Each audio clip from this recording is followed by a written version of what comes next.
গণঅভ্যুত্থানের স্মৃতিবিজড়িত graffiti মুছে ফেলাকে কেন্দ্র করে চট্টগ্রামে একদল তরুণীর সঙ্গে পুলিশের ধস্তাধস্তির ঘটনা ঘটেছে।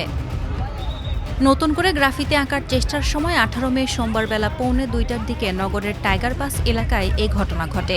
এ সময় ৩ জনকে আটক করা হলেও পরে তাদের ছেড়ে দেওয়া হয়েছে বলে জানায় পুলিশ।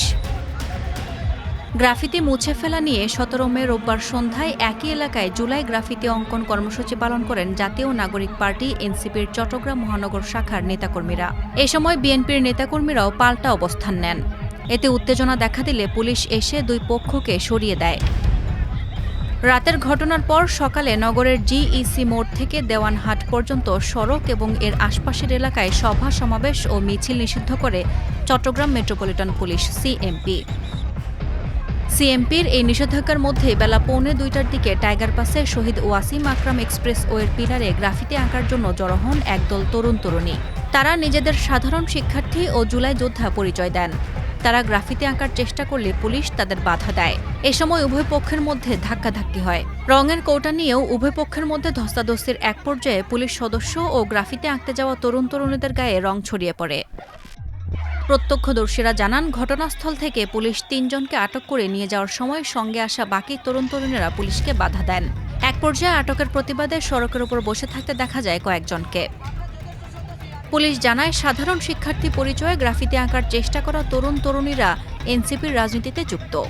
জানতে চাইলে নগর এনসিপির সদস্য সচিব আরিফ মঈনুদ্দিন বলেন, আজ টাইগার পাসে এনসিপির কোনো কর্মসূচি ছিল না। জুলাই আন্দোলনের পক্ষে থাকা শিক্ষার্থীরা গ্রাফিতি আঁকতে গিয়েছিলেন। পুলিশ তাদের বাধা দিয়েছে। রঙের কৌটা নিয়ে পুলিশের সঙ্গে টানাটানির সময় দুই পক্ষের গায়ে রং পড়েছে। ইচ্ছে করে কেউ রং ছুড়ে মানেনি।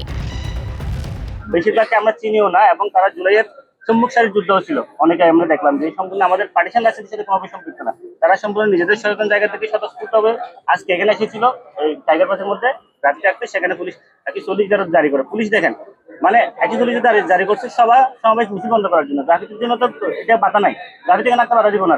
এবং সেখানের মধ্যে আমাদের একজন নারী শিক্ষার্থীর গায়ে হাত দিয়ে দেখলাম একজন পুলিশ অফিসারের। খুবই নিন্দনীয় এটা। ওনারা কি জুলাই থেকে শিক্ষা নেন না যে শিক্ষার্থীদের গায়ে হাত দিলে কোন অবস্থা হয়?